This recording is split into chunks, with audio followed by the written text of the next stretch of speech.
Do you ever go out to perform cemetery research for your ancestors, only to find yourself standing in the middle of the cemetery, not quite sure what to do, wondering if you got all the clues before you leave? Well, if so, you are in luck and you're in the right place because we're going to talk about 7 steps to your cemetery research for your ancestors today. Hey guys, I'm Lisa Listen with Are You My Cousin, and I strive to take the overwhelm out of your genealogy research. Now, before we start talking more about those 7 steps for your cemetery research, I would love it if you would hit that subscribe button on the bottom right-hand corner. That way you will not miss any of the genealogy videos I post here on my YouTube channel. Okay, let's get started on finding our ancestors in our cemeteries. Now, I absolutely love to do on-site research, and I love to explore cemeteries, particularly those family cemeteries, to find where my ancestors were buried. There is so much information to find there that I know I missed early on, and I don't want you to make the same mistakes I did. Okay, so the first step is to, well, determine where your ancestor is buried and what cemetery they are buried in. I know that sounds pretty basic, guys, but you got to know where you're going, right? Now, how do you find that?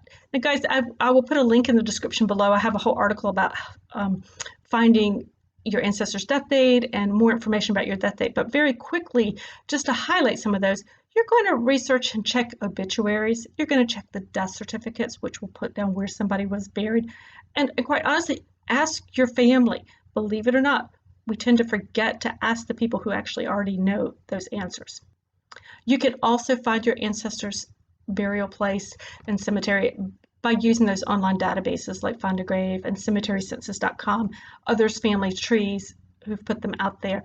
Again, sometimes the information is not 100% accurate, but it can at least give you clues to get you started. Okay, step number 2. Now this can actually either be done before you head out for your cemetery research or when you get there to the cemetery. And what I try to do is always study the location of that cemetery and study the history of the cemetery. Why is it there? Why are your ancestors buried there? What is it about that location? What can the location of that cemetery, what can it tell you? Okay, is it connected to a church? Do the grave sites, the gravestones predate the existence of the church? Well, if so, maybe you need to dig a little deeper. Could be this was somebody's family land at one point.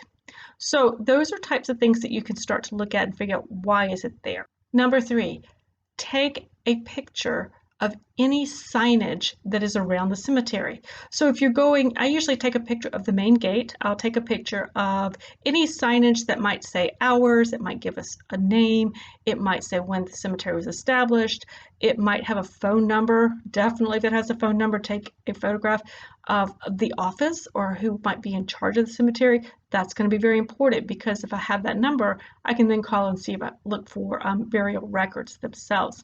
If it's a church, connected to a church, oftentimes I take a picture of the church sign out front as well as the church itself. And I will also see if there's a cornerstone with a date, as many of the older churches will have. I actually will take a picture of that cornerstone date so that I have a time frame reference for the church and the cemetery itself. All right, step number 4, you are ready to find your ancestors' gravesite. And sometimes you just have to wander. Sometimes you don't know where in that cemetery. And it can take a little while to find, but other times you might have a guide. You might have seen directions listed on one of the online sites, such as the Find a Grave or Cemetery Census. But if you do have to just wander, just take your time. Don't be in a rush and see what you can find. All right, guys, step number 5, you found your ancestor's gravesite and tombstone. You are ready to analyze that tombstone. Absolutely take a photograph of it. You want to get names, you want to notice spellings, you want to notice the birth dates, the death dates, you want to notice anything that's written on there or engraved on there. You want to look at the symbolism. Is there a symbol on top? Check that out. Is it a double tombstone? Is there somebody buried next to them? What is the verse? The verse can absolutely sometimes give you an indication of their beliefs or the family's religious beliefs. But here's a very important tip, guys. Once you've read that tombstone and gotten the information, walk around to the back of it and check the back of the tombstone. you can sometimes find very important information listed there. I actually found the wife of one of my great-great-great-grandfathers on the back side of the tombstone. I didn't know she was there, and I walked around, and lo and behold, there she was. So check the back of those tombstones, guys, because you can find some very important information there. Now, step number 6 is very important to your research in the cemetery. Do not leave that cemetery without doing this. Notice who is buried next to your ancestor. Record it. Who is buried next to them, who's buried in front of them, who's buried behind them, who's around them. They could very well be family, they may be neighbors, they could be acquaintances, they could be distant collateral ancestors.